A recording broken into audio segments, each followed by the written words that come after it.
Part 3. Staying Curious. Chapter 8. 7 Ways to Stay Curious. 1. Stay foolish. The two most influential creative businessmen of the past 100 years had a lot in common. Both were California-based pioneers who successfully imposed their own aesthetic tastes on the everyday lives of millions. Both used what Harvard Business School professor Clayton Christensen terms disruptive technologies to build enormous and enduring business empires. Both were driven and intense characters. Both exhibited a high need for cognition and infused this characteristic into the culture of their companies, at least while they were alive. Walt Disney, Chicago-born, moved to Kansas City as a young man and found a job with the Kansas City Ad Company, where he became interested in the new techniques of animation. After reading a book on the subject, Disney decided that cell animation would soon supersede cutout animation. Before long, he had started his own business, making short cartoons called Laugh-O-Grams, which ran at local movie theaters. Soon, Hollywood beckoned. Together with his brother Roy, Walt moved there to set up the first Disney studio in their Uncle Robert's garage. In the 1920s, Disney's characters, including Oswald the Rabbit, became famous as movie-going took off around the States. Steamboat Willie, which introduced Mickey Mouse in 1928, was one of the first cartoons with synchronized sound. Disney won his first Oscar for the Mickey Mouse series in 1932. Toward the end of that decade, he built a campus for the Disney Studios at Burbank, where full-color, feature-length spectaculars such as Snow White and the Seven Dwarfs, Fantasia, and Dumbo were created. The rise of television threatened to kill off the movie theaters, and with them, Disney's business. But Disney embraced this new and fast-spreading technology. He adapted established characters such as Mickey, Donald Duck, and Goofy to TV and created new series from scratch, featuring non-animated characters such as Davy Crockett. By the mid-1950s, Disney realized that he could take advantage of the trend toward destination tourism and built his first theme park in Anaheim, California. His company led the way in new technologies such as animatronics. Visitors to the Illinois Pavilion at the New York World's Fair in 1965 were greeted by a robot Abraham Lincoln, created by Disney engineers. After Walt Disney died in 1966, the company foundered. It lost its knack for innovation, failing to create new properties to match the success of Mickey Mouse, or to take advantage of new technologies, including computer animation. Under new, aggressive management in the 1980s, it became financially successful again. But although it remained a massive, highly profitable company, and one of the world's most valuable brands, the Walt Disney Corporation never quite recaptured the creative zest that made it a global colossus in the first place. In 2006, Disney's board was joined by Steve Jobs of Apple, after Disney agreed to buy Pixar, the computer animation company of which Jobs was CEO and a major stockholder. In the 15 years following the release of Toy Story in 1995, Pixar had become something like Disney was in the 1930s, combining creative and commercial dynamism. During that time, Disney had been distributing Pixar's films, while envious of its success and acclaim. Disney's chief executive, Michael Eisner, and Jobs were fiercely competitive with each other. It was only after Eisner left that Disney felt ready to accept that as it wasn't able to beat Pixar, it would have to buy it. Jobs, like Walt Disney, started a business that would change the world from a California garage. In his case, it was his parents' garage. That was where he and the technical genius he had befriended, Steve Wozniak, hacked, tinkered, and tweaked their way to a new kind of computer, one that was small enough, simple enough, and handsome enough to sit in a person's home. By 1983, Apple was in the Fortune 500. After Jobs was ejected from the company he had built in 1985, he became fascinated by the new digital animation techniques being pioneered at a small division of George Lucas's production company, Lucasfilm. Lucas agreed to sell that unit to him. It became Pixar. For years, Jobs wasn't sure what to do with Pixar. He just knew that he was curious about what it did. Steve Jobs was a merely competent technician, and, though highly intelligent, not a particularly original thinker. What made him exceptional were a ferocious will to succeed and a burning sense of epistemic curiosity. Jobs was interested in everything. The Bauhaus movement, the poetry of the Beats, Eastern philosophy, the workings of business, the lyrics of Bob Dylan, the biology of the digestive system. A university lecturer remembers his very inquiring mind. He refused to accept automatically received truths, and he wanted to examine everything himself. Jobs took a course in calligraphy while in college for no other reason than that it interested him. Jobs' curiosity was crucial to his ability to invent and reinvent himself and his businesses. He had significantly more epistemic breadth than most of his peers in the technology business, and when the internet started breaking down the divisions between industries, he was best placed to take advantage. At Apple, he brought together at least 4 disparate cultures in which he had become deeply immersed. 1960s counterculture, the culture of American business entrepreneurs, the culture of design, and the culture of computer geeks. When the invention of MP3s made the spread of digital music inevitable, it was Jobs' personal interest in music that, as much as anything, enabled him to be the first to launch a successful MP3 player and the first legal music download service. It helped him not only to spot the opportunity, but also to talk to music business executives in terms they understood, and later to persuade rock stars such as Bono to help him sell his products. Jobs' intellectual fascination with the creative process made him take on Pixar, and then stick with it even while it lost money. Throughout his life, he retained the interest in novel ideas and techniques that the young Walt Disney showed at the Kansas City Ad Company. Disney's failure to replicate its early successes was partly due to its failure to institutionalize the driving curiosity of its founder. Instead, it focused on making money from its existing assets. Jobs was unimpressed with Michael Eisner's failure, as he saw it, to investigate what was happening next door. Pixar had successfully reinvented Disney's business, turning out great films one after the other while Disney turned out flop after flop. You would think the CEO of Disney would be curious about how Pixar was doing that. But during the 20-year relationship, he visited Pixar for a total of about 2.5 hours. He was never curious. I was amazed. Curiosity is amazingly important. One of the most important and difficult questions for any organization, especially those whose success depends on staying abreast of technological change, is how to inculcate a spirit of curiosity into its executives and employees. How to create and sustain communities of inquiring minds. There is no formula for creating a curious culture, but we can glean a few clues from the history of nation-states. Up until about 1700, China was, in the words of historian Ian Morris, the richest, strongest, and most inventive place on earth. Yet in the succeeding century, the West raced ahead economically and intellectually and continued to do so until the late 20th century, while China languished. There's more than one reason that Europe, and then America, industrialized more quickly and successfully than China, as well as India and most other Asian countries. Legal frameworks, educational systems, and natural resources all played their part. One factor was that the West unlocked the power of human curiosity, while the East did not. The Great Eastern Empire suffered from what another historian, Toby Huff, calls a curiosity deficit. The Chinese elites weren't interested in exploring the knowledge and technologies of the West because they were perfectly content as they were. Although the 17th century Catholic Church did its best to suppress Galileo's discoveries, it would be wrong to characterize it as intellectually incurious. Many men of the cloth were up to date with the latest thinking in the new sciences, and some were practitioners in their own right. After the publication of Galileo's The Starry Messenger, Robert Cardinal Bellarmine ordered the best mathematicians and astronomers at the Jesuit college to study it.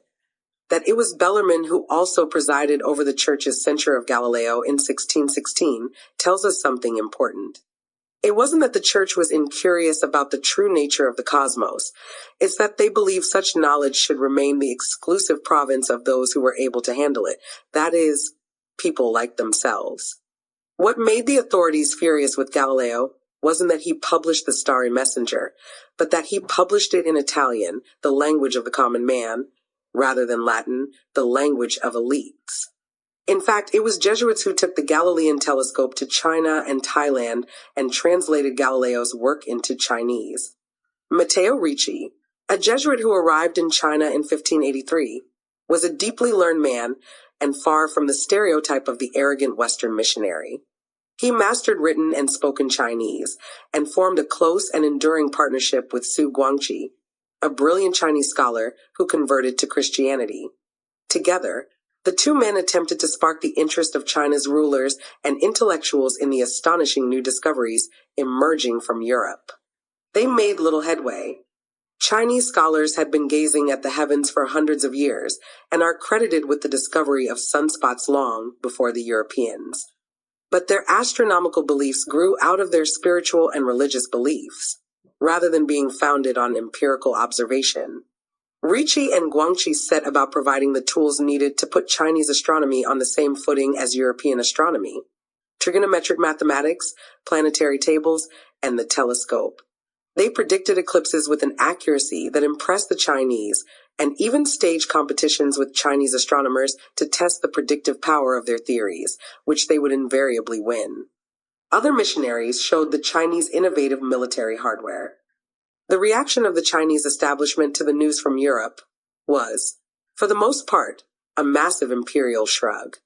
The Chinese authorities recognized that the Westerners had some impressive ideas and technology, but fundamentally, they weren't interested in it. China, under the Ming Dynasty, was enjoying one of the most prosperous eras in its history.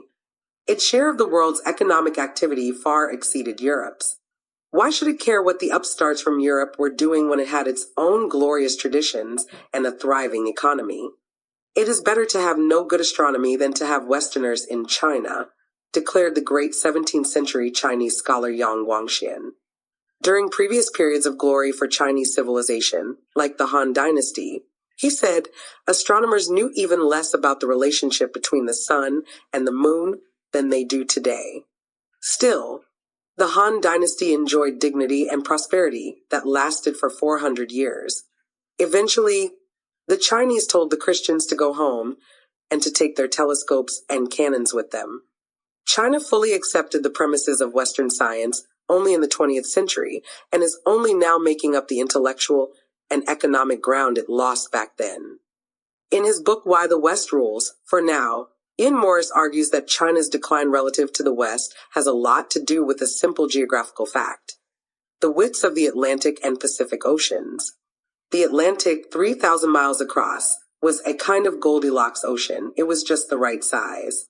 It was big enough that very different kinds of goods, springing from very different kinds of cultures, were produced around its shores in Africa, Europe, and the Americas, yet small enough that it could be traversed by Elizabethan galleons. The Pacific, by contrast, was much too big to make trade possible or exploration feasible. The 8,000-mile gap between China and California was enough to prevent even the most intrepid Chinese from discovering and colonizing the Americas before the Western Europeans. China was relatively safe from invaders and attackers, but it had fewer opportunities to explore the rest of the world and little incentive to do so. Here was the root cause of China's curiosity deficit. In the 17th century, Europeans created a new market economy around the shores of the Atlantic, which focused Europe's greatest minds on understanding the movement of winds and tides, which led to the great unlocking of nature's secrets that came to be known as the scientific revolution. A broader intellectual and political transformation, now known as the Enlightenment, followed. It was Europeans, more familiar with other cultures, who were most likely to ask questions about what kind of society was a good society. Meanwhile, China looked inward to its ancient and unmatchably rich traditions and was largely uninterested in the news brought to it by traveling Christians. Success isn't good for curiosity. Like the Chinese in the 17th century, the managers of consistently profitable companies tend to look inward, ceasing to be interested in ideas from beyond their own borders. The balance between exploration and exploitation becomes skewed too far toward the latter. Disney, despite its lack of world-beating new films, remained financially strong throughout its creatively fallow period. But its profit margin formed the equivalent of the Pacific Ocean. There was little incentive for it to explore new ways of making or distributing Disney magic, when the current methods of exploiting it were generating so much cash. Apple, during the long bull run of success it enjoyed after the return of Steve Jobs, maintained its pursuit of innovation partly because of the white-hot intensity of its chief executive's curiosity, and partly because its flirtations with demise over the previous decade meant it was not stupefied by overconfidence. Whether it can maintain its curiosity now that Jobs is gone and the company floats in a Pacific Ocean of cash is a question yet to be answered. Another way of framing it is to ask how Apple, or any company, can remain focused on its own unknowns. The great physicist James Clerk Maxwell once remarked that thoroughly conscious ignorance is the prelude to every real advance in science. Companies and rulers who learn to cultivate their conscious ignorance, to be fascinated, even obsessed, by what they don't know, are the ones least likely to be caught unaware by change. When he turned 30, Steve Jobs was already musing about why it was that people his age and older began to develop rigid habits of thought. People get stuck in these patterns like grooves in a record. When Jobs was 50 and had already come close to death from cancer, he told Stanford University's graduating students about Stuart Brand, a luminary of California counterculture and a technological visionary. Jobs finished his speech by repeating Brand's mantra, "Stay hungry, stay foolish." "I have always wished that for myself," said Jobs. He didn't leave instructions on how to instill the same attitude into a whole organization. 2. Build the database. My first job after leaving university was at the London office of the advertising agency J. Walter Thompson. At that time, all new employees were handed 2 slim books, both authored by an agency alumnus, already long dead. His name was James Webb Young. The first book was called How to Become an Advertising Man. Although we sniggered at the dated style, we all read it from cover to cover. Its advice was shrewd, cogently expressed, and still pertinent. Young worked on Madison Avenue just prior to its Mad Men heyday. He was of an older generation than Don Draper, having already attained a reputation as a master of persuasion by the time America entered World War II. When the American government approached him to ask if he would design a propaganda program with the aim of depressing German morale, Young drafted a memo that displayed a characteristic blend of chutzpah, hard logic, and no-nonsense practicality. He defined the challenge as if it were an exercise in soap powder marketing. The government needs, he wrote, an idea that will bring us the most profit from the market in which we are to sell it. That is, the one that will secure the greatest lowering of morale in the shortest time and meet with the least resistance from prospective customers. In my opinion, this idea is now the inevitability of defeat. The second book we were handed was called A Technique for Producing Ideas. Written in 1960, when Young was in semi-retirement, the book was intended for advertising people, but its lessons are widely applicable. In its modest way, it negates the need for any other books about the process of creative thinking. It is very short, pamphlet-sized, and immensely practical. There are no reflections on the ineffable mysteries of creative genius, no jargon, and few digressions. It gives pride of place to curiosity. Young's technique consists of 5 steps. The first is to gather raw material. By this, Young meant knowledge about the product and its consumers. You might think there is nothing new to say about your product or the people who buy it. He says, but persist, look harder, and you will see. Young quotes Guy de Maupassant, who was told by an older writer to go out into the streets of Paris and pick out a cab driver. He will look to you very much like every other cab driver.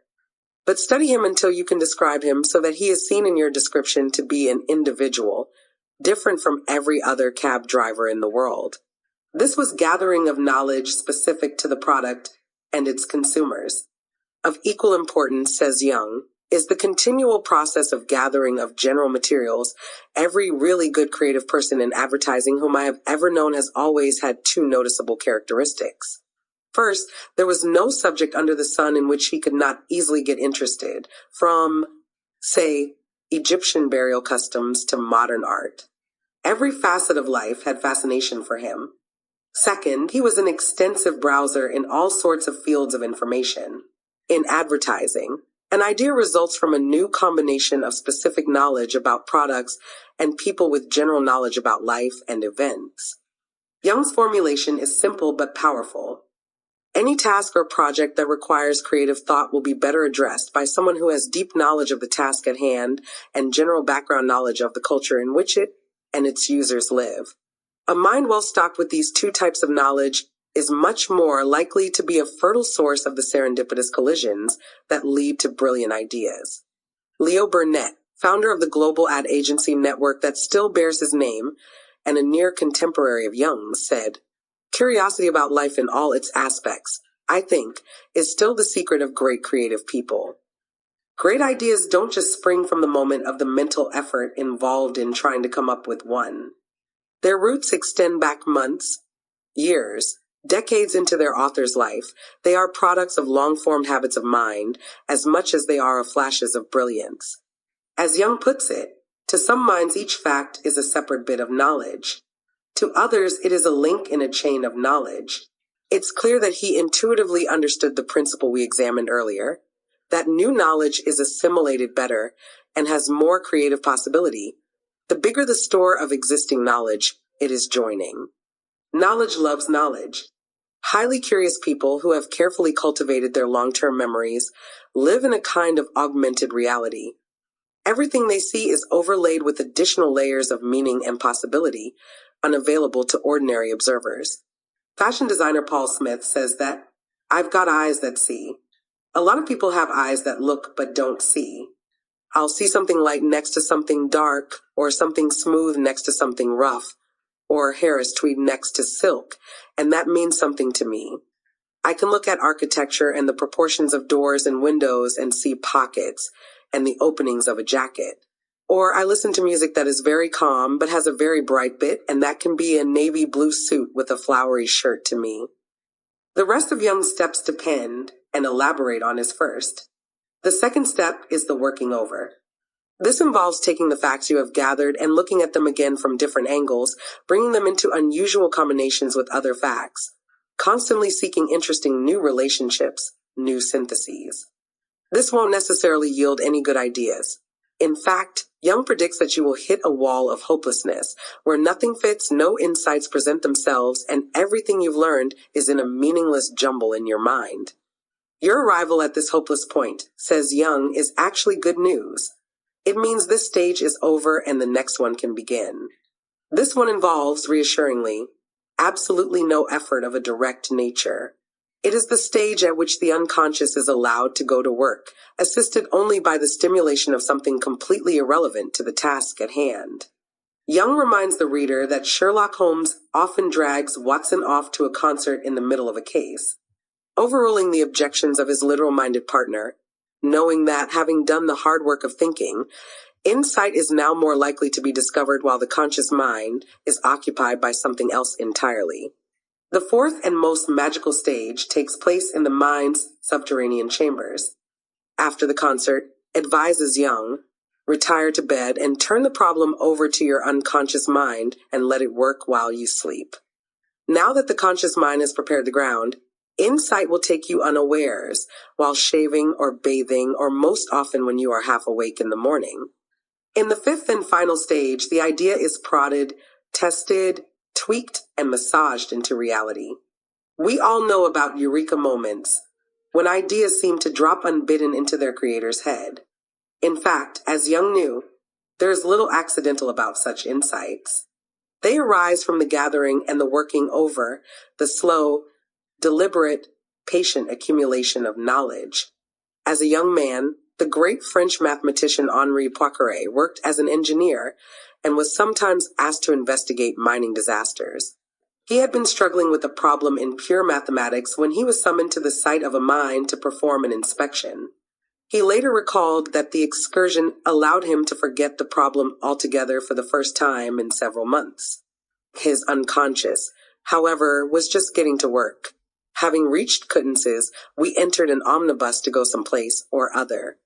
At the moment I put my foot on the step, the idea came to me, without anything in my former thoughts seeming to have paved the way for it, that the transformations I had used to define the Fuchsian functions were identical with those of non-Euclidean geometry. I did not verify the idea. I should not have had time, as, upon taking my seat in the omnibus, I went on with the conversation already commenced. but I felt a perfect certainty. On my return to Cannes, for conscience's sake, I verified the result at my leisure. Poincaré reflected that what had seemed at the time to be a fruitless accumulation of mathematical ideas was, in fact, essential preparation for his epiphany. In his unconscious, the ideas had become mobilized atoms that collided into each other, arranging and rearranging themselves into ever more complex combinations until finally the most beautiful of them made it into consciousness, just as he was boarding a bus. In recent years, scientists have been examining the neuromechanics of the semiconscious or unconscious creativity that artists and inventors from Kafka to Edison have relied on for inspiration. They have found that REM sleep, when our dreams are most vivid, does indeed boost our creativity. The reason seems to be that this is when the brain feels most free to make connections between different associative networks of knowledge. This is something else that Rousseau and his followers got wrong. When we learn facts, they don't sit in our unconscious, inert and isolated, useless until recalled. They make themselves available for all sorts of tasks the conscious mind would never think of using them for. Sleep seems to work on our long-term memories, like alcohol at a party. As the conscious mind releases its grip on thinking, the facts stored in our memory feel more free to talk to each other, to strike up relationships with bits of knowledge from outside their neighborhood. When, during the day, the mind's resources are mobilized in the service of a particular problem, it's this after-hours mingling that often summons the final breakthrough. Human memory is inefficient and unreliable in comparison to machine memory, but it's this very unpredictability that's the source of our creativity. It makes connections we'd never consciously think of making, smashing together atoms that our conscious minds keep separate. Digital databases cannot yet replicate the kind of serendipity that enables the unconscious human mind to make novel patterns and see powerful new analogies, of the kind that lead to our most creative breakthroughs. The more we outsource our memories to Google, the less we are nourishing the wonderfully accidental creativity of our unconscious. Although creative people often find insight in dreams, it's a mistake to think that dreaming is necessarily a creative act in itself. Education writer and teacher Daisy Christodoulou cites the example of a school in which pupils were asked to think like designers and encouraged to daydream. As she points out, there's a big difference between an expert's daydream and a novice's daydream. Expert designers have a huge store of background knowledge and learned processes, which feed into their dreams. In the concluding section of his book, James Webb Young returns to where he started, the importance of lifelong curiosity. There is one step on which I would place greater emphasis, the store of general materials in the idea producer's reservoir. The principle of constantly expanding your experience, both personally and vicariously, does matter tremendously in any idea-producing job. Building the database is the surest route to producing ideas that will someday become part of someone else's database. 3. Forage like a foxhog. If you have a knowledge-based career, you need a learning strategy. Is it best to be a specialist or a generalist to know a lot about a little or a little about a lot? The story of the past century has been one of increasing rewards to specialists. It's not enough for a historian to be an expert on the Civil War.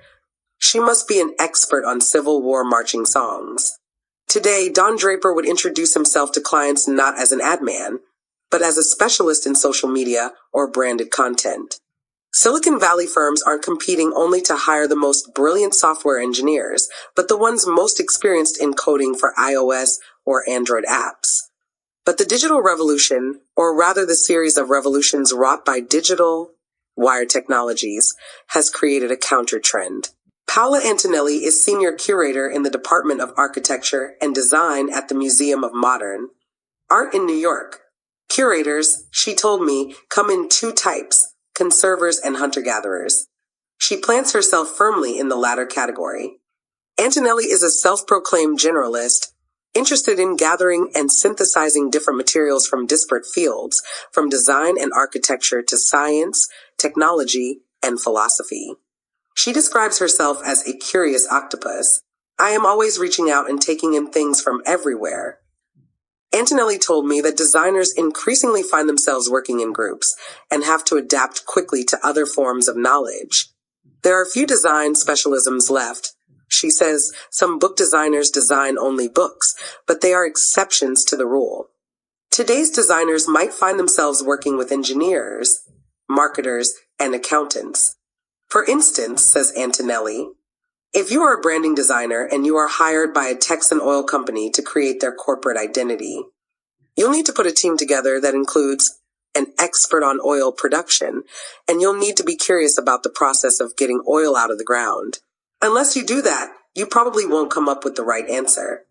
The spread of digital technologies into more and more areas of our lives is blurring the boundaries between domains.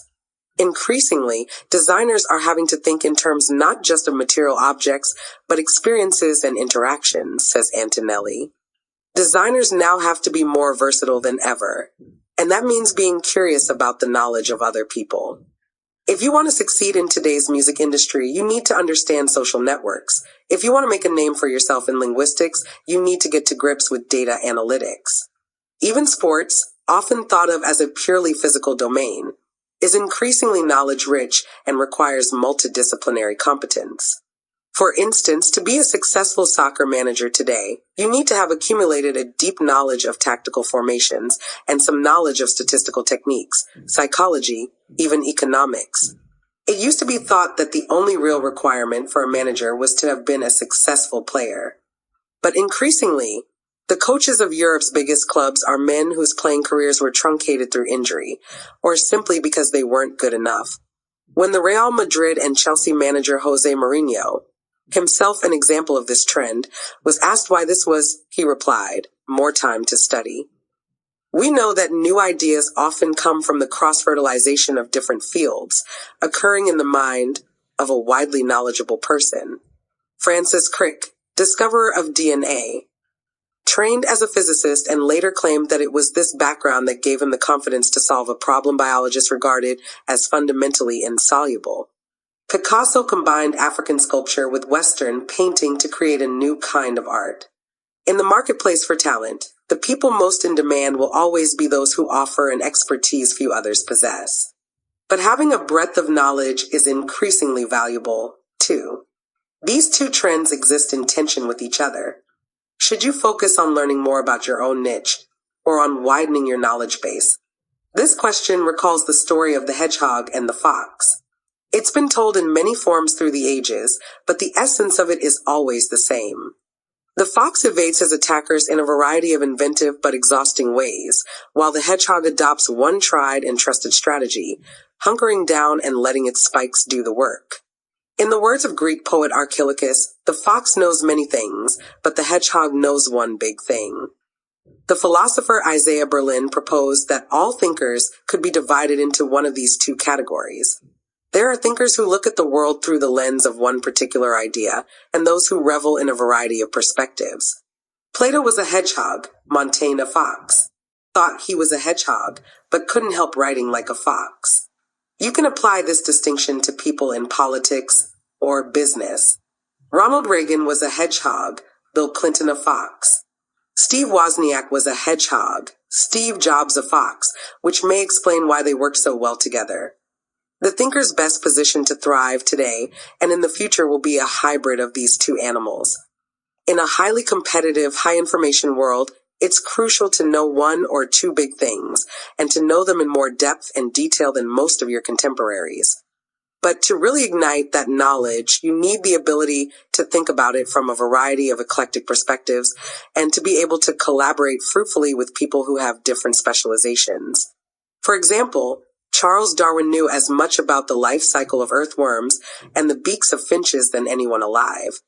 But it was his reading of economist Thomas Malthus that enabled him to rise above other naturalists and construct an overarching theory of life. If Darwin had read widely but hadn't built deep expertise in biology, he would never have arrived at his big idea. If he hadn't been such a voracious consumer of knowledge from other fields, he might not have come upon the insight that enabled him to see the underlying logic of evolution. Darwin was the archetype of a species he wouldn't have recognized, the foxhog. Charlie Munger, Warren Buffett's business partner and vice chairman of their legendary investment company, Berkshire Hathaway, is one of the most successful investors of all time. He knows as much about picking stocks as anyone in the world and has an unbeatable depth of experience in buying and selling them. But that doesn't explain his preeminence. There are others, albeit not many, with similar expertise. What has elevated Munger above his peers is that he hunts for knowledge like a fox hog. He is constantly reading beyond his own field, in an effort to frame and reframe the information he receives. Munger is a passionate believer in the importance of working with multiple models. When Munger looks at a business, he does so through lenses from mathematics, economics, engineering, psychology, and other disciplines. Using multiple models is crucial, says Munger, because they give you different answers from everyone else, even when you are all looking at the same data. They turn facts into stories and information into insight. Breadth is as important as depth. Before you're going to be a great stock picker, says Munger, you need some general education. The foxhog possesses what IBM calls T-shaped knowledge. The most valuable 21st century workers combine deep skills in a specialty with a broad understanding of other disciplines. The former allows them to execute projects that require particular expertise. The latter enables them to see contextual links to other disciplines. Having a core competency differentiates the foxhog in the marketplace. It gives her a USP within her organization and beyond it, while the top line of the T enables her to constructively link up with colleagues from different fields and to adapt to different challenges throughout her career. For a contemporary example of a successful foxhog, look no further than Nate Silver, the statistician and writer. Silver first gained recognition for developing a system for forecasting the performance of Major League Baseball players. But his interests always ranged far beyond sport, and when the 2008 presidential election came into view, he started a blog about it, called 538.com. At 538, he applied his statistical know-how to the business of analyzing and predicting results in the party primaries, and, later, the general election with impressive accuracy. After being hired by the New York Times, he did the same thing in 2012 and famously bested more traditional pundits by calling the final results with near-perfect precision. In 2013, he was poached by the ESPN network to run a data journalism site that applies statistical analysis to a wide variety of fields from sports to politics to movies. There may be more sophisticated statisticians than Silver in the world. But what makes him stand out is his ability to combine quantitative expertise with interest in and knowledge of different fields, which enables him to offer a distinctive and often more valuable kind of analysis to those already available. Silver is an advocate for the kind of education that ranges across domains, as he told the Harvard Business Review. The thing that's toughest to teach is the intuition for what are big questions to ask.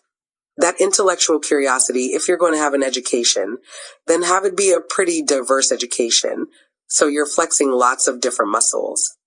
You can learn the technical skills later on, and you'll be more motivated to learn more of the technical skills when you have some problem you're trying to solve or some financial incentive to do so.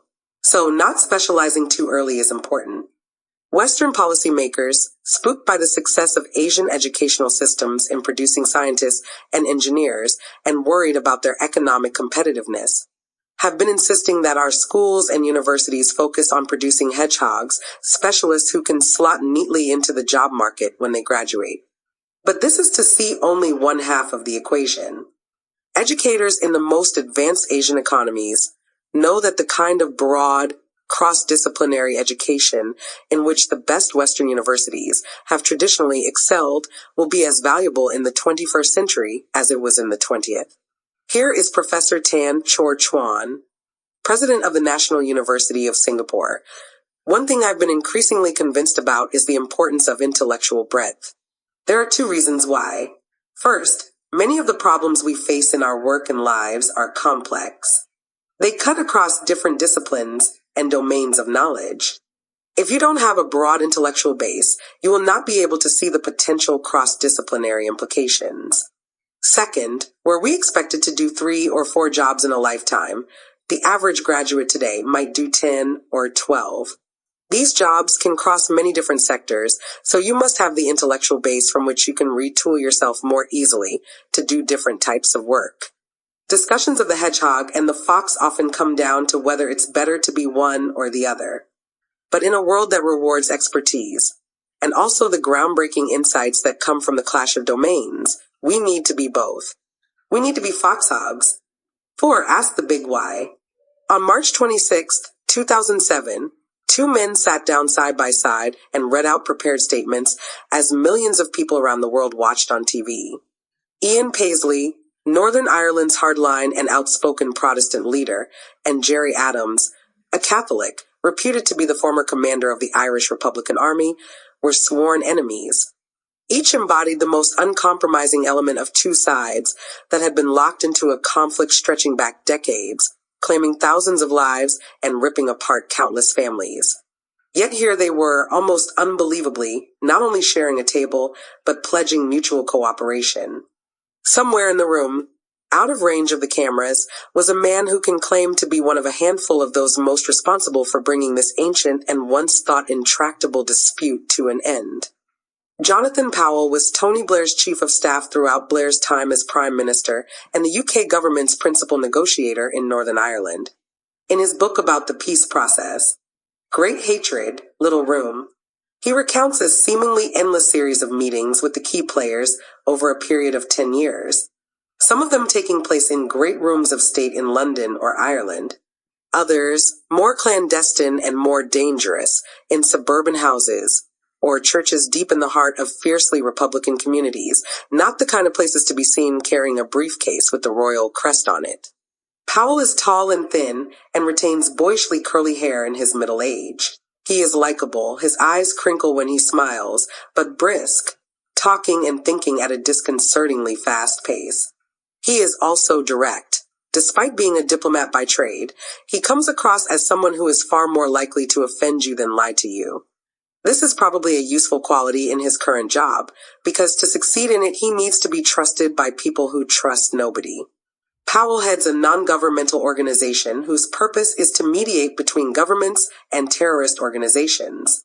For reasons of politics and security, politicians and diplomats are usually unwilling to meet with terrorists, but usually realize that they need to communicate with them if they are to find a permanent end to a long-running conflict.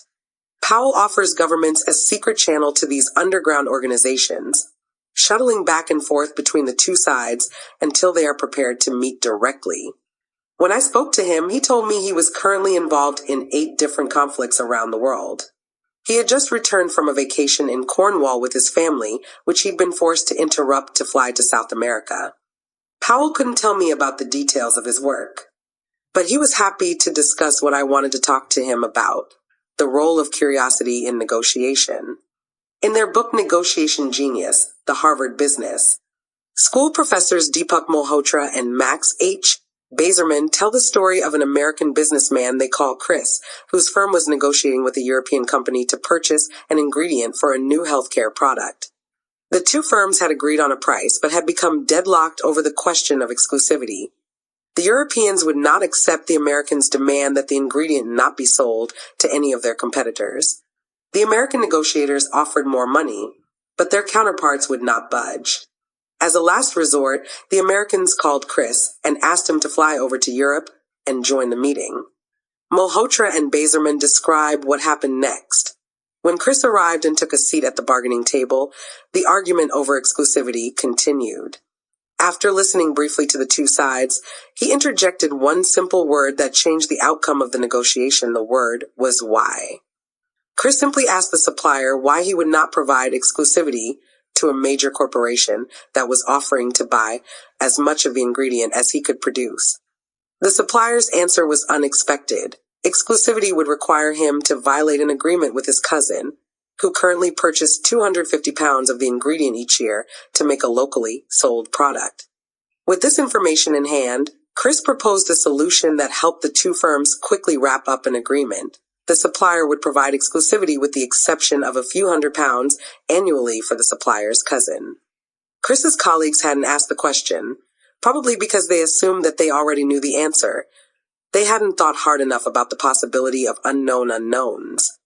As negotiation expert Diane Levin has pointed out in a commentary on this story, they may have also been inhibited by social pressures. Asking penetrating questions can be construed as bad manners. It can make us feel exposed to accusations of stupidity. But according to texts on negotiation, asking why is crucial to the unraveling of knotty conflicts. Richard Schell, author of Bargaining for Advantage, lauds the relentless curiosity of experienced negotiators. In a classic work, The Making of a Mediator, Bernard Mayer and Allison Taylor recommend a commitment to curiosity and exploration. When it comes to negotiation, Jonathan Powell doesn't advocate curiosity for its own sake. He cautions against the asking of endless, purposeless questions. But he points out that if each party accepts the other's negotiating position on its own terms, then the most likely result is deadlock. The key, he says, is to ask what lies beneath the demand. The fundamental question, according to Powell, isn't what, it's why. If the parties negotiate on their pre-agreed positions, the negotiation becomes a trade-off in which one side loses while another one gains. But Powell said, if you ask what people's underlying interests are, what do they need? Then you're more likely to get to find an imaginative solution. That means asking probing, penetrating questions that force the other party off their prepared script and encourage them to open up about the pressures on them from their own side. It also means listening intently to their answers. It sounds simple, but over and over again, Powell said, negotiators make the same mistake.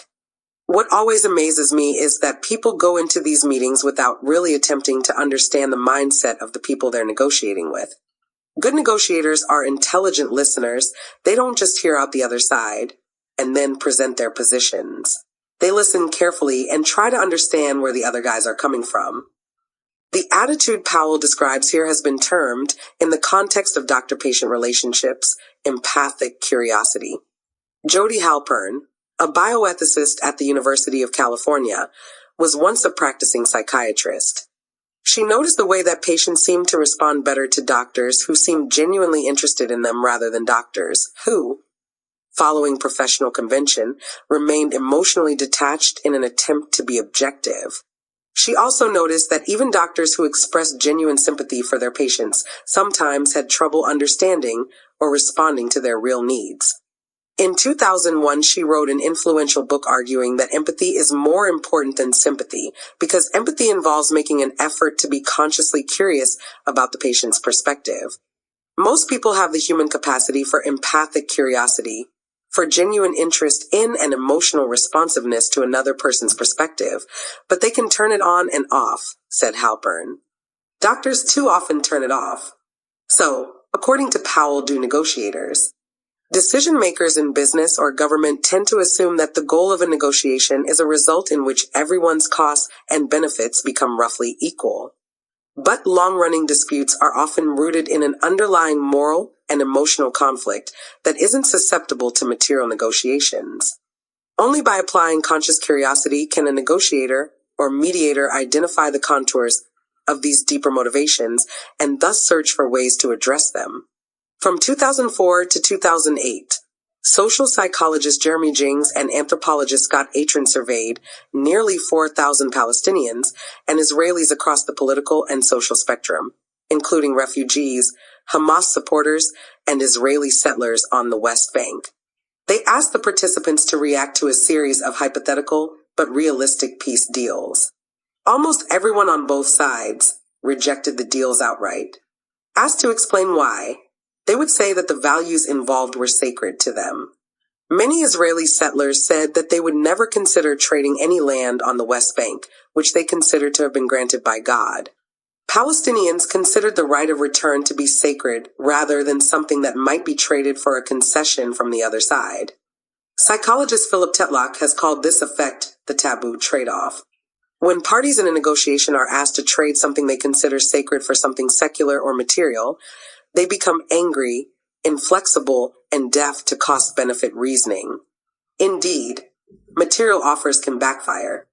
Contrary to classical economic theory, financial incentives can make people even less likely to make concessions compared to when an offer includes no such money. When Atron and Jings added monetary incentives to their hypothetical deals, for instance, an offer of $10 billion a year to the Palestinians, the respondents being offered the incentive reacted with even greater outrage than before. The researchers also spoke to leaders on both sides of the dispute and found that financial proposals elicited a similar response even from these experienced negotiators. "No, we do not sell ourselves for any amount," a Hamas leader told the researchers after they suggested adding in American aid to the deal. Atron and Jings found that the only proposals appearing to break the deadlock were symbolic ones, which carried great emotional weight. Palestinian hardliners were more willing to consider recognizing the right of Israel to exist if the Israelis offered an official apology for the displacement of Palestinians in the 1948 war. Israeli respondents were prepared to consider borders very close to those that existed before the 1967 war if Palestinian groups explicitly recognized Israel's right to exist. Western mediators, operating on the rational actor principle, find such attitudes hard to come to terms with. Politicians sometimes talk about taking a business-like approach to such disputes or argue that peace will inevitably follow progress on material issues, such as jobs or access to the electricity supply. Making progress on such issues can certainly help, but it can also throw into even sharper relief conflicts of values rooted in fierce, heartfelt beliefs about identity and moral purpose. If answers are to found, they lie buried deep in the why of the dispute rather than the what. Only negotiators curious enough about the other side's fundamental beliefs and feelings will discover them. In Northern Ireland, said Powell, we spent a long time knocking our heads against the issue of decommissioning. It became a zero-sum game. The IRA said that giving up their weapons before being invited to share power with the Unionists meant giving up their trump card. The Unionists said they weren't going into government with people who had a private army. Both were reasonable positions, but the result was deadlock. So what we had to do was ask questions. What is it that really matters to you? It eventually became apparent that what the Unionists needed wasn't really decommissioning. After all, the IRA could always get new weapons if they wanted them. They needed the IRA to take the symbolic step of publicly renouncing violence forever. As for the IRA themselves, they had no intention of going back to violence. But they didn't want to feel as if they were being forced into a surrender. This conflict was at least as much about the intangibles of faith, pride, and respect as it was about material goals. Powell and Blair needed to find something that wasn't decommissioning, but that carried the necessary symbolic weight. The idea of weapons dumps came from Kosovo and Bosnia.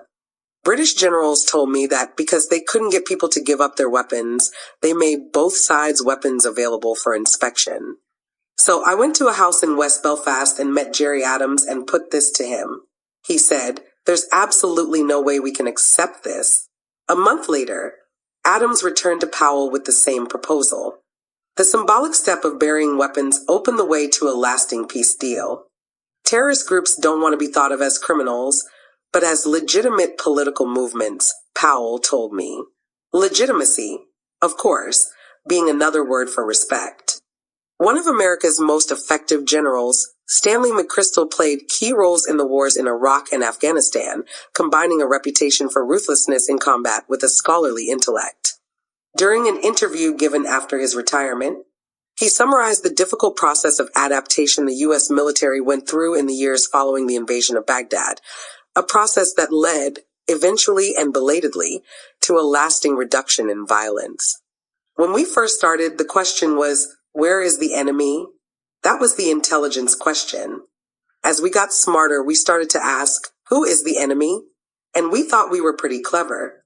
And then we realized that wasn't the right question, and we asked, what's the enemy doing or trying to do? And it wasn't until we got further along that we said, why are they the enemy? It has often been observed that the American military is obsessed with short-term results, and as a consequence can lose sight of longer-term goals. This is not a problem unique to the military. However, as a culture, we have a persistent tendency to pretend that asking what can be substituted for why. When we can, we avoid the murky waters of emotion and causation and focus only on the measurable. Most economists work with a model of human behavior that treats individuals as rational actors who respond to incentives and disincentives, but possess no deeper motivational complexity. Investors value companies according to their quarterly results rather than evaluating their long-term strategy.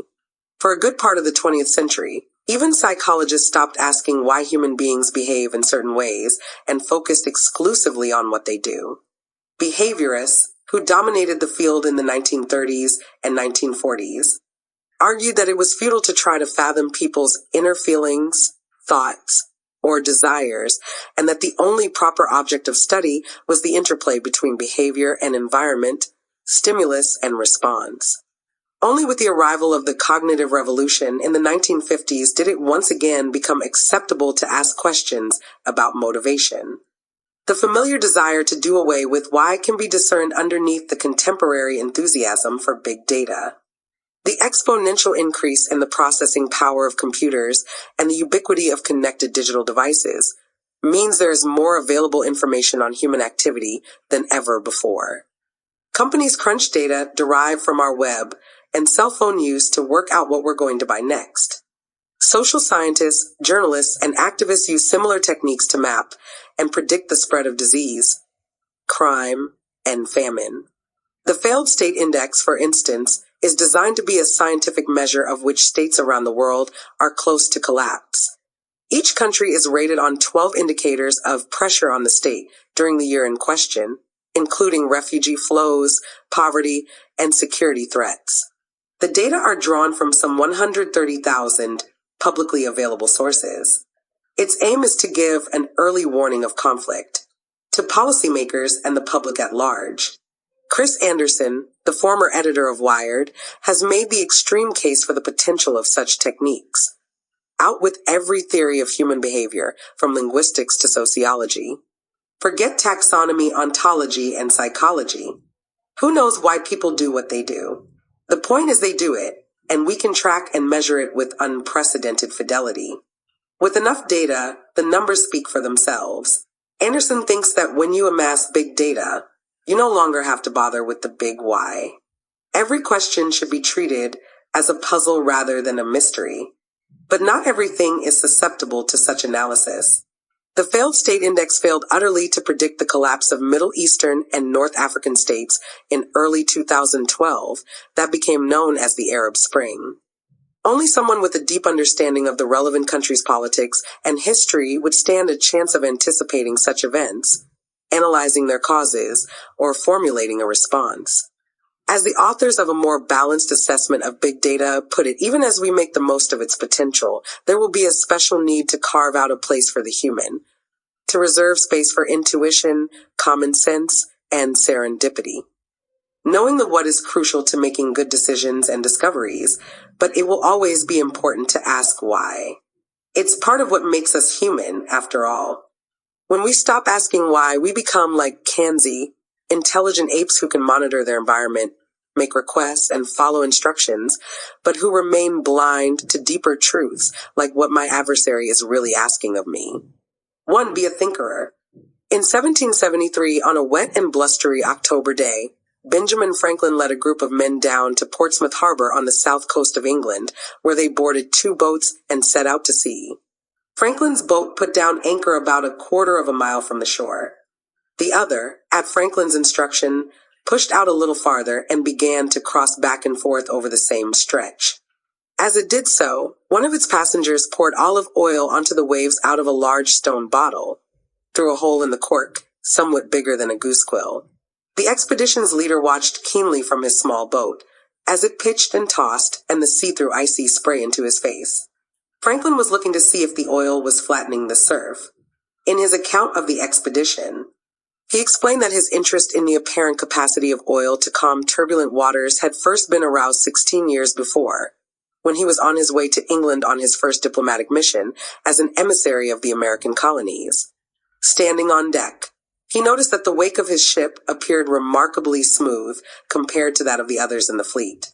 He asked the ship's captain why this might be. The captain, with a hint of contempt for his question, replied that it was because the cooks had just emptied their greasy water through the scuppers. In 1762, on a voyage from England to America, Franklin made himself a reading lamp by floating oil and a wick on some water in a glass that he hung from the ceiling of his cabin. He couldn't help but become more interested in what was happening inside his lamp than in his book. He noticed that when the ship rocked, the water in the lamp was in great commotion, but the oil remained in place, and that when the oil burned away to a thin film overnight, the water stopped moving too. Franklin asked a fellow passenger, a retired sea captain, for his thoughts. The old man said that the Bermudans used oil to smooth choppy waters, and that he had witnessed a similar practice in Lisbon. Another passenger with whom Franklin consulted recalled that divers in the Mediterranean would keep a small quantity of oil in their mouths as they descended into the deep and release it in order to smooth the waters above, thus allowing more light to reach down below. Once ashore, Franklin described what he had observed to various of his learned friends, all of whom agreed it was interesting, and having promised to consider the matter, promptly forgot about it. Not Franklin. He couldn't forget about anything he couldn't explain. As one of his biographers puts it, Franklin could not drink a cup of tea without wondering why tea leaves gathered in one configuration, rather than another at the bottom. A few years later, Franklin, now back in England, could be found crouched at the edge of the large pond at Clapham Common, south of London. It was a windy day, and when he poured a little oil on the waves that spread from the side of the pond, he saw that an instant calm was produced on the water, which spread until a quarter of the pond was as smooth as a looking glass. After this, Franklin carried a vial of oil in the hollow of his bamboo walking stick everywhere he went, so that he could make similar experiments at every stream, pond, or lake he passed on his walks. Eventually, Franklin wondered if the wave-stilling effect would work reliably, not only on the gentle waves of a wind-disturbed pond, but on the high waves of an ocean swell, and if so, whether it might be harnessed to help sailors land ashore in stormy waters. On the pond in London's Green Park, Franklin demonstrated his experiment to Count Bentinck of Holland and his son, a naval captain and amateur inventor. Captain Bentinck promptly invited Franklin to Portsmouth, where he provided him with the boats required for the larger-scale experiment Franklin had in mind and accompanied him on the expedition. Few questions escaped Franklin's penetrating curiosity. When he learned that the ocean voyage between England and America took 2 weeks longer going west than it did going east, he wondered if it was something to do with the rotation of the Earth. But after a conversation with a Nantucket whaler, he discovered that a warm current of water was slowing down ships that traveled westward and speeding up those heading east. Franklin named it the Gulf Stream and was the first to chart its course by keeping track of the ocean's temperature during his Atlantic crossings. Every day he could be found on deck, taking daily temperature readings from the waters. A portmanteau of think and tinker, the origin of the verb to thinker is unknown. I was introduced to it by Paola Antonelli of MoMA, who traced it to a presentation given in 2007 by John Seely Brown, a Silicon Valley legend, and until 2000 a director of the legendary Xerox Palo Alto Research Center. Brown and Antonelli used the term to describe a social, collaborative way of working. Here I'm using it to name a style of cognitive investigation that mixes the concrete and the abstract, toggling between the details and the big picture, zooming out to see the wood and back in again to examine the bark on the tree. Here is Peter Thiel, venture capitalist and co-founder of eBay, introducing a series of lectures he gave to students at Stanford University on the theme of entrepreneurialism. A fundamental challenge in business as in life is to integrate the micro and macro such that all things make sense. Humanities majors may well learn a great deal about the world, but they don't really learn career skills through their studies. Engineering majors, conversely, learn in great technical detail, but they might not learn why, how, or where they should apply their skills in the workforce. The best students, workers, and thinkers will integrate these questions into a cohesive narrative. What Thiel describes here is what I'm calling thinkering. Benjamin Franklin was the archetypal thinker. Although undoubtedly an intellectual, he didn't fit the popular image of the philosopher, as captured by Auguste Rodin, a sedentary, solitary cogitator in repose, shuttered from the world's distractions. Franklin was a man of action, an implausibly productive doer who built better versions of things that already existed, like printing presses, and things that hadn't yet been born, like fire services and democratic republics. He was physically active and socially hyperactive. He loved to sit around a table with friends and new acquaintances, drinking coffee, telling stories, and making plans for a better world. He was as at home discussing airy abstractions such as freedom and virtue as he was the best way to count a vote or to organize one's day, and he approached the former by way of the latter. Franklin loved life, with all of its surprises, kinks, and uncertainties. His epistemic curiosity was fed by an accumulation of experiments, like what happens when you spread oil upon a pond. In the 18th century, there were plenty of people who tinkered with Leyden jars, but there were fewer with the intellectual toolkit to consider how the crackle in the jar related to the flashes in the sky. In the 1990s, the term symbolic analyst was coined by economist Robert Reich to describe the rise of jobs that use technology to shape, manipulate, and sell units of significance rather than producing or moving physical goods. Symbolic analysts include those who work in marketing, software development, and investing. They are PowerPoint wizards who apply the same conceptual tools to every area of human endeavor. A management consultancy thinks about a company that makes TV programs the same way it does a hospital that saves lives.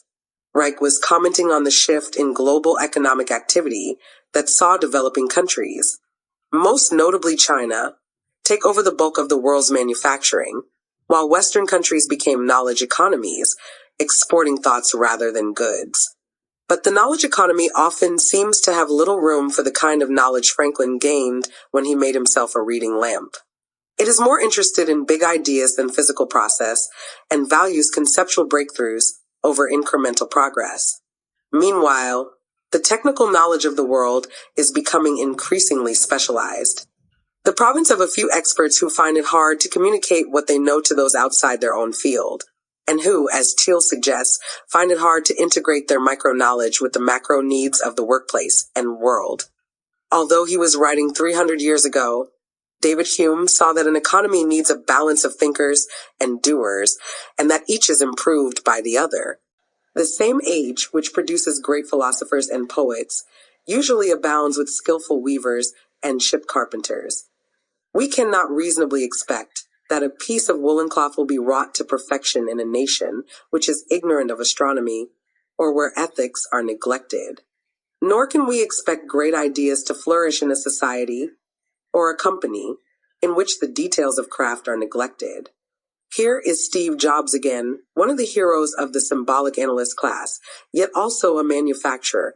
One of the things that really hurt Apple was after I left, John Scully got a very serious disease. It's the disease of thinking that a really great idea is 90% of the work. And if you just tell all these other people, here's this great idea, then of course they can go off and make it happen. And the problem with that is that there's just a tremendous amount of craftsmanship in between a great idea and a great product. Designing a product is keeping 5,000 things in your brain and fitting them all together in new and different ways to get what you want. And every day you discover something new that is a new problem or a new opportunity to fit these things together a little different. And it's that process that is the magic. Jobs deserve the overused term visionary, but he also famously obsessed over details. 323 Apple product patents list Stephen P. Jobs as one of their inventors. These two aspects of his outlook weren't contradictory. They depended on each other.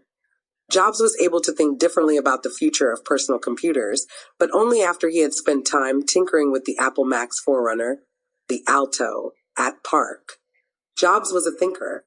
The people responsible for our biggest ideas are usually detail freaks. 2.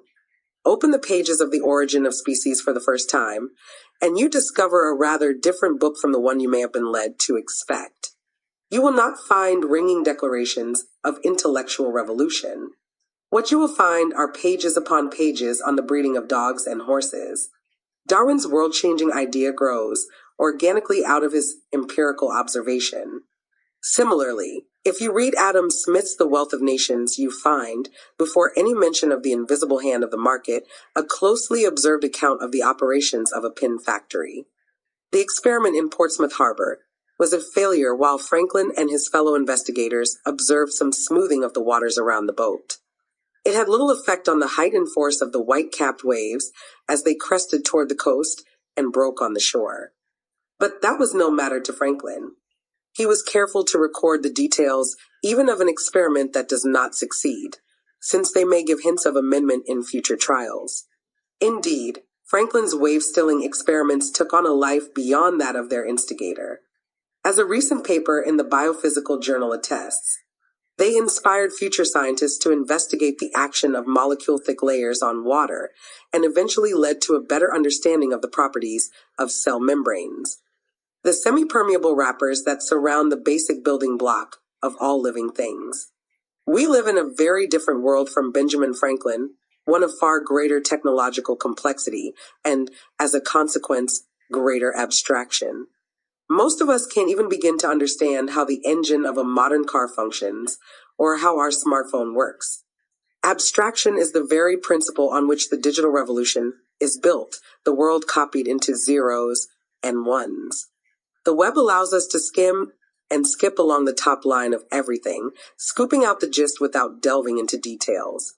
Unless we make an effort to be thinkers, to sweat the small stuff while thinking big, to get interested in processes and outcomes, tiny details and grand visions, we'll never recapture the spirit of the age of Franklin. 1. Question your teaspoons. On a freezing Sunday morning in the East End of London, I took my place in a long line of people that disappeared around a distant corner. It was populated by the youthful inhabitants of one of London's hippest neighborhoods, people not known for their eagerness to be up and about following a Saturday night. They were wrapped in thick coats and wore woolly hats with earmuffs. Gloved fingers slid across the screens of smartphones. The line wasn't budging. I overheard someone say, "We can hardly complain, can we? This is the boring conference." Eventually, things got going, and we filed into a drafty Victorian building called Your Call, formerly renowned for its staging of boxing matches. 500 chairs in neat rows faced a stage, on which there was a podium and a big screen showing, in slow rotation, photographs of dull suburban streets. Overlaid on the pictures was a message, written in a stolid font, "Welcome to boring 2012. It won't be as good as last year."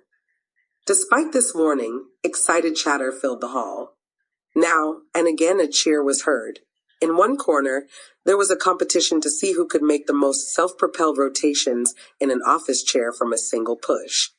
The people in the row behind me discussed the most efficient technique. Once you've achieved lift-off, you need to tuck your feet in and stick out your arms. It's the principle of conservation of momentum.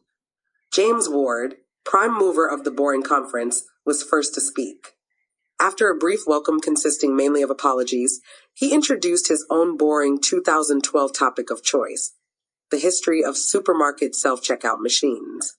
Ward's presentation, entitled Unexpected Item in Bagging Area, was followed by a talk about mailboxes from someone who had spent time working as a postman. The challenge of protective bristles was addressed. Next, a stylishly dressed young woman called Layla Johnston told the audience about her obsession with IBM cash registers, as used in Starbucks and other retail chains. IBM's machines are, she asserted, superior to the Sharp or Toshiba alternatives. She showed photographs of different IBM models she had spotted while out shopping, together with a plot of their locations on a Google map. A man in a tight-fitting shirt talked about how to make perfectly browned hotel toast at home. He started by explaining that he generally prefers to place the bread lengthwise into the toaster, though obviously that depends on the aspect ratio of the bread. The hall was cold, but it was warmed by the audience's evident pleasure in the presentations. After a break for some ostentatiously boring refreshments, a music journalist gave a talk about double yellow lines. Ward is a marketing manager by day and co-founder of the Stationery Club, whose members convene to discuss pens, paper, and paper clips. In 2010, he noted that a conference called Interesting had just been canceled. He took to Twitter to propose, half-jokingly, that it ought to be replaced with a boring conference. To his surprise, the tweet provoked a wave of enthusiastic replies, including offers of contributions, ideas, and assistance. So he asked a few people to prepare short presentations on a boring subject of their choice, booked a venue, and hoped that enough people would buy tickets to cover the deposit. The first 50 tickets sold in 7 minutes. The rest soon followed. The inaugural boring conference was held in a room above a London theater that housed a long-running musical based on the songs of the band Queen. Ward kicked off proceedings of the first conference with a discussion of his tie collection, complete with PowerPoint charts. Ward's whimsical tweet had turned into a real-world event that garnered national and international media coverage, including an article in the Wall Street Journal anointing Ward the envoy of ennui. The conference has been repeated almost every year since, in a succession of larger venues. It is dedicated to the mundane, the ordinary, and the overlooked. Over the years, topics have included electric hand dryers, paint catalogs, sneezing, parking garage roofs, and bus routes. Beneath the dry irony and self-deprecating humor pervading the conference lies a serious purpose, to demonstrate that anything can be interesting. The title of Ward's blog is borrowed from a saying of Andy Warhol's, "I like boring things." Warhol took the most boring and ubiquitous object he could think of, a can of soup, and made millions of people see it anew. Ward says that when he refers to boring things, he is thinking of things that only seem boring because we're not paying attention to them. He quotes another avant-garde artist, composer John Cage. If something is boring after 2 minutes, try it for 4. If still boring, then 8. Then 16. Then 32. Eventually one discovers that it is not boring at all. Ward calls this the transformative power of attention. Parking garage roofs, hand dryers, milk. You can take anything, he says, and by paying attention to it, reveal hidden interest, significance, beauty. Layla Johnston told the people in York Hall about how her childhood years were spent in a small town in Scotland, close to an IBM plant. The factory was the lifeblood of the town. The train station was named IBM Halt. Everyone's parents worked there, and children were used to playing with bags of IBM components as toys. Johnston explained that growing up like this not only made her forever interested in electronics, but also left her with an abiding affection for Big Blue. Her audience was captivated. An apparently tedious topic had been transformed into a meaningful story about how we cherish our connections to childhood. Ward is an admirer of French writer Georges Perec, who was interested in the infraordinary, by which he meant the opposite of extraordinary, the background noise of life, the things we see or do every day. Our utensils, our habitual turns of phrase, are things so obvious and commonplace that we forget to see their inherent fascination. In an essay called An Attempt at Exhausting a Place in Paris, Perec takes a seat in the window of a cafe in Paris and describes everything he can see. Then he goes back the next day and does the same thing, and the next day and the next. He wanted to find out what happens when nothing happens. Perec urged his readers to question your teaspoons. Henry James was once accused by H.G. Wells of having sacrificed his life to art. He replied, "I live intensely, and am fed by life, and my value, whatever it might be, is my own kind of expression of that. Art makes life, makes interest, makes importance. When someone gets interested or bored, we tend to praise or blame the object that interests or bores them. But some people are just better than others at making interest in the world. It is a talent, or rather an art." Henry James was fed by a life that was itself no more interesting than the lives most of us live. Indeed, as Wells was suggesting, it was less interesting than many. But he took his unpromising raw materials, observations made while walking in the park, gossip overheard at a dinner party, and transformed them into vividly imagined fictions. James didn't feel a need to go chasing after experience, preferring to discover what was interesting in the experiences he had. His biographer Hazel Hutchinson told me that most of James's novels grew out of anecdotes told to him by friends, which he took away and chewed over, working out the reasons why the people involved behaved in the way that they did. His advice to young writers was, try to be one of the people upon whom nothing is lost. It is by studying little things that we attain the great art of having as little misery and as much happiness as possible. Samuel Johnson. In the Life of Samuel Johnson by James Boswell. Laura McInerney is a former teacher. now pursuing a PhD in education on a Fulbright scholarship. When she was an undergraduate, she had a job at McDonald's. During the daily breakfast shift, she would break and cook more than 400 eggs, smash, crack, sizzle, remove, repeat. It was soul-destroying work, or at least it might have been but for her capacity to get interested in what she was doing. She began getting interested in eggs and how they cook because of coagulation, a process that involves protein becoming so overwhelmed by heat that it ceases to be soluble and sets into a solid. Suddenly, McInerney came to see each egg as a mini battlefield where proteins fought heat warriors. She started to watch each egg carefully to see which proteins gave up the ghost first, those in the middle or those at the edge. On other days, the eggs would remind her of a history class she took on Weimar Germany, in which she learned that an egg went from costing a quarter of a Reichsmark to 4 billion Reichsmarks. Or she would reflect on eggs and morality. Was it ethically right to steal eggs from a chicken? For McInerney, an egg wasn't just an egg. When Carol Sansone was in college, she found herself bored by the courses that she was taking, so she started to attend courses in things she was interested in, even though they didn't count toward her degree. In her mandated courses, she was the epitome of what educationalists call a surface learner. She targeted her efforts efficiently, doing what she needed to do to succeed. In courses she took for their own sake, an eclectic mix of art history, literature, and creative writing, she was a deep learner, absorbed and enthralled by the material, seeking understanding for its own sake. Her instructors on these courses were pleased to have such an enthusiastic student in their classes, but somewhat puzzled when she told them that she was gaining no credits from their course. Sansone was puzzled, too. She wondered why there seemed to be two distinct categories, not just in her life, but in the world, things you do because they're important and things you do for pleasure.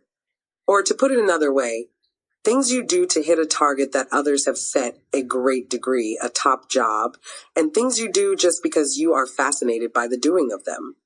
Now, as a psychology professor at the University of Utah, she studies the strategies people use to make boring things interesting. We have all found ourselves in situations where we're compelled by our parents, our teachers, our bosses, our own conscience to spend time on tasks that we find painfully dull.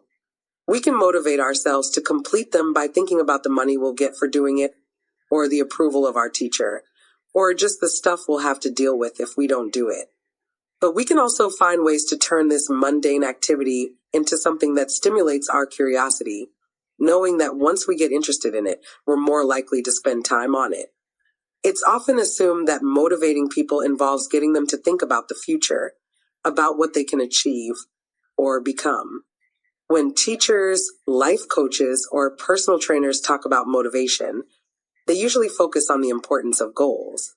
Work hard at this job and you'll get promoted. To get through another set of bench presses, think about the kind of biceps you want. This makes sense. We all use the prospect of future benefits to drag ourselves through some tedious or unpleasant but necessary activity. But the goal-focused approach to motivation has its problems. Because when we set our sights on the future, we are less likely to enjoy the present, which can make what we're doing feel less interesting and thus make us less likely to persevere with it.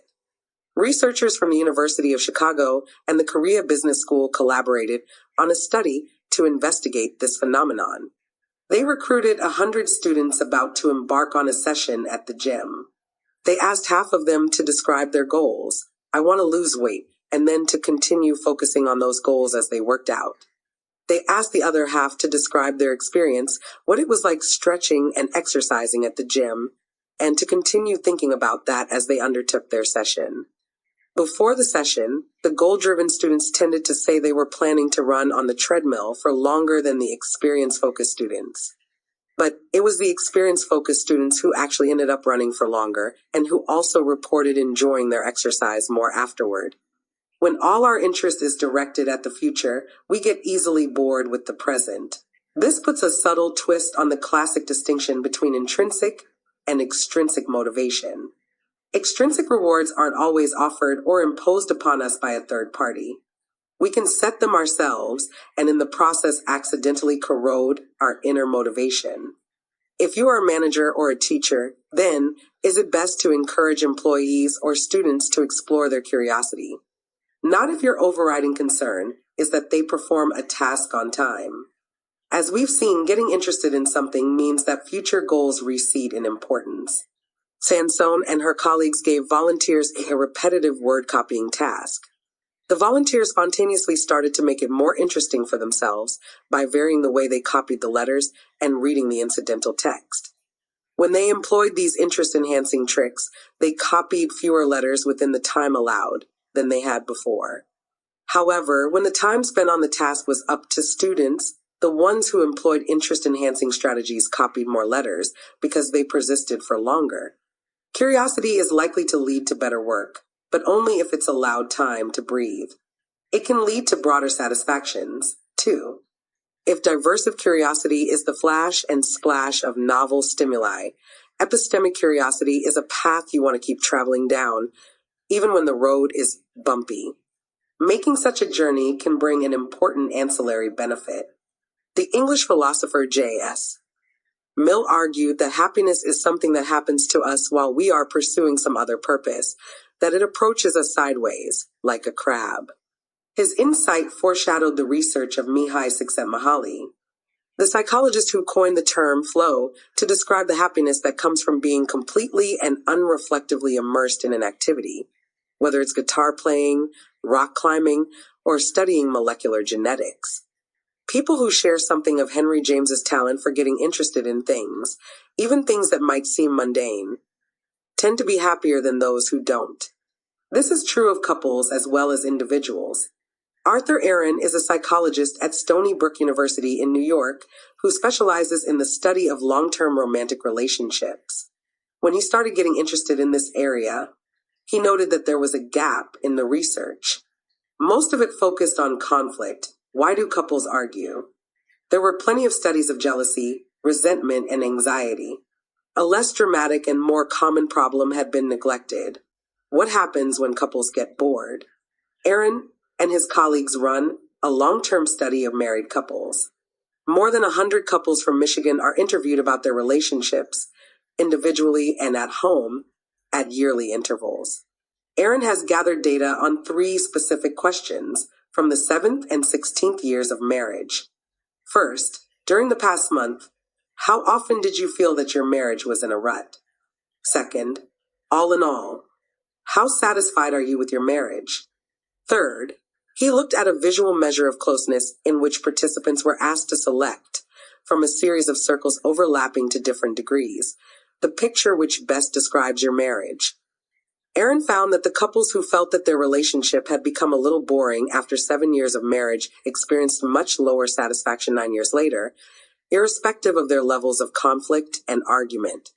Couples who felt unexcited by each other were also likely to choose pairs of circles that overlapped less with each other, to sum up their closeness. Boredom wasn't a neutral quality, a mere absence of excitement. It acted as a malign agent, quietly tugging couples apart.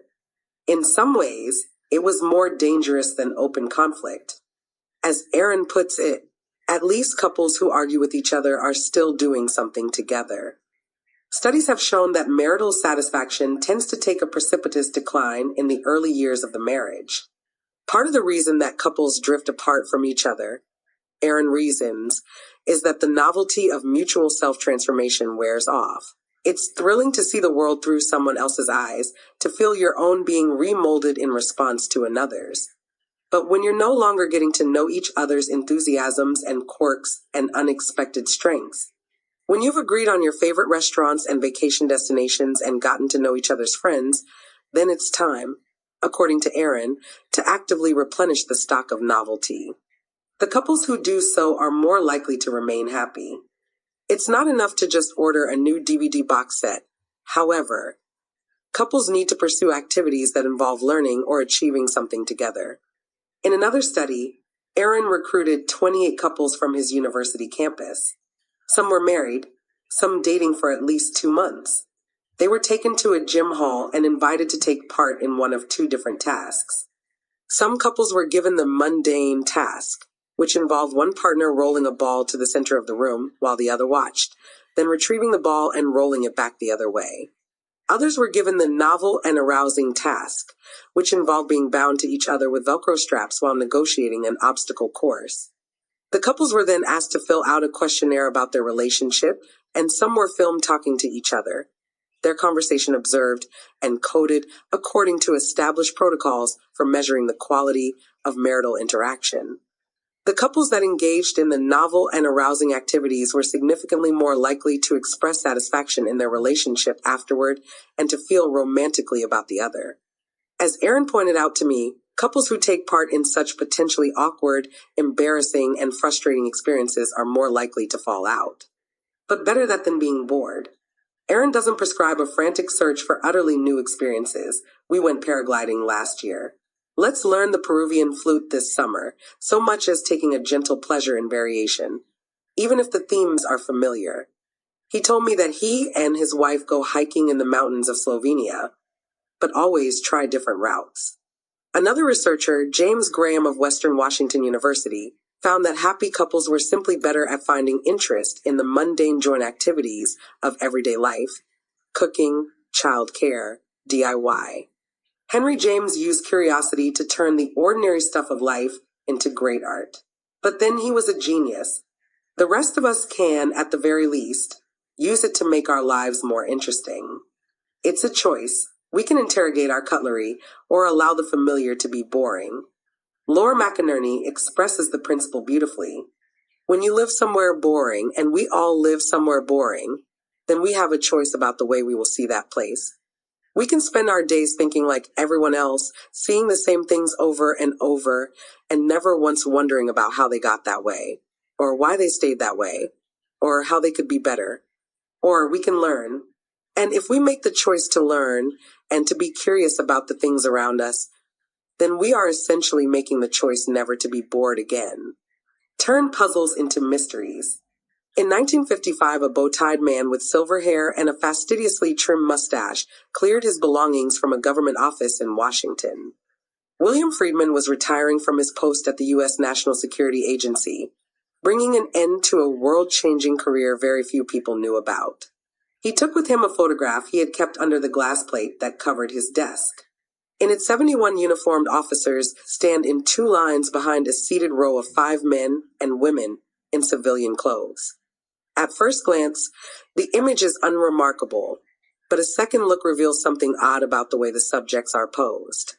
Some face the front, but have their head turned to the right. Some are square to the camera, and others have their whole bodies facing one way or the other. For more than 30 years, Friedman was the U.S. government's chief code breaker. He was the leader of the team that broke Japan's purple cipher, equivalent to the German Enigma machine, thus providing the U.S. government with vital intelligence on Japanese activities during the war, including information that, had it been acted on, might have averted Pearl Harbor. He was also co-inventor of the U.S. Army's best cipher machine and is regarded as one of the founders of the modern study of cryptography. I talked earlier about the difference in curiosity between puzzles and mysteries. Friedman's expertise was literally in puzzles, but he exemplifies the ability of the curious mind to find fulfillment in pursuing the insoluble. Friedman's hero was Sir Francis Bacon, and it was from Bacon that Friedman took his fascination with codes. Bacon invented a code called the bilateral cipher, in which a combination of only 2 symbols is used, in groups of 5, to represent every letter in the alphabet. So for instance, if the 2 symbols are A and B, A equals AAA, B equals AOB, C equals ABA, and so on. The crucial point in Bacon's system is that rather than using A's and B's, he proposed using anything that can be divided into 2 classes or types. 2 types of font, bells and trumpets, apples and oranges. As Bacon put it, such a system enabled people to say anything by means of anything. Bacon's system was never used, as he had thought it would be, to transmit military secrets, but it became a tool used by literary sleuths. From the latter half of the 19th century onward, many learned people became convinced that Shakespeare was not the author of his plays, and that the answer to the question of who could be found in puzzles buried within the texts. Sir Francis Bacon was a leading candidate, and Baconians believed his bilateral cipher offered the key to the answer. One of the men most interested in this question was the eccentric American millionaire George Fabian, heir to the country's largest cotton goods firm. He lured Elizabeth Gallup, author of a highly successful book of Baconian investigation, to come and work on the greatest of literary problems at his estate at Riverbank on the Fox River just west of Chicago. Gallup was joining an avant-garde faculty of scientists at Riverbank, dedicated, as Fabian put it, to wresting from nature her secrets. Fabian had the main building redesigned by Frank Lloyd Wright and added a Japanese garden, a lighthouse, a zoo, and a Dutch windmill, moved brick by brick from Holland. In these bizarre surroundings, a diverse group of scientists were paid to pursue their own obsessions. In 1915, William Friedman joined them, after Fabian persuaded him to leave his PhD in plant biology at Cornell to work at Riverbank on the propagation of wheat. Friedman's fascination with codes and bibliography meant that he soon joined Elizabeth Gallup's Department of Ciphers. Before long, Friedman lost faith in the methods and purpose of Gallup's project. But it was at Riverbank that he developed his curiosity about codes into a fascination by which he would be happily consumed for the rest of his life. He created ever more elaborate cryptological designs, including a card he used for correspondence featuring a botanical plant, in which, to the initiated, everything the roots, the leaves, the veins in the leaves, is a cipher. Another of Friedman's designs was of a page of sheet music for Stephen Foster's popular 19th century song, My Old Kentucky Home, Good Night, that on much closer examination reveals a secret message. Enemy advancing, right we march at daybreak. At the bottom, Friedman writes, an example of making anything signify anything. A puzzle is something that commands our curiosity until we have solved it. A mystery, by contrast, never stops inviting inquiry. When we first meet a new problem, our instinct is to treat it as a puzzle. What's the answer? Then, after gathering the knowledge we need to solve it, we sometimes start to think of the same problem as a mystery, one that will sustain our curiosity forever. A passing interest can be transformed into a lifelong passion. When we come across a puzzle of any kind, we should always be alert to the mystery that lies behind it, because it might be a mystery that will occupy and entertain us long after the puzzle is solved.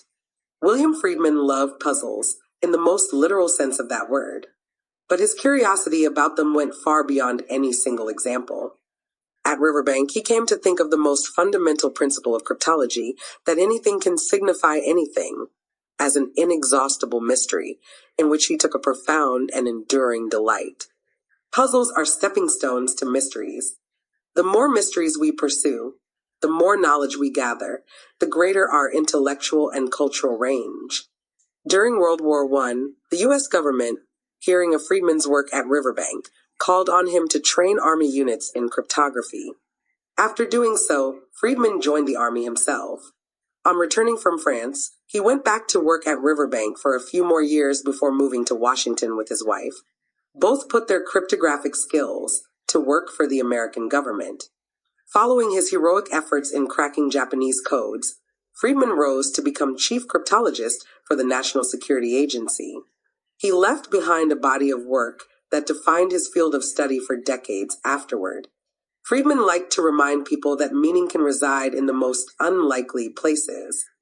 The photograph on his desk was taken in Aurora, Illinois, on a winter's day in 1918, at the training school where he and his wife taught cryptography to Army officers about to be sent to France. What did Friedman see when he looked at it?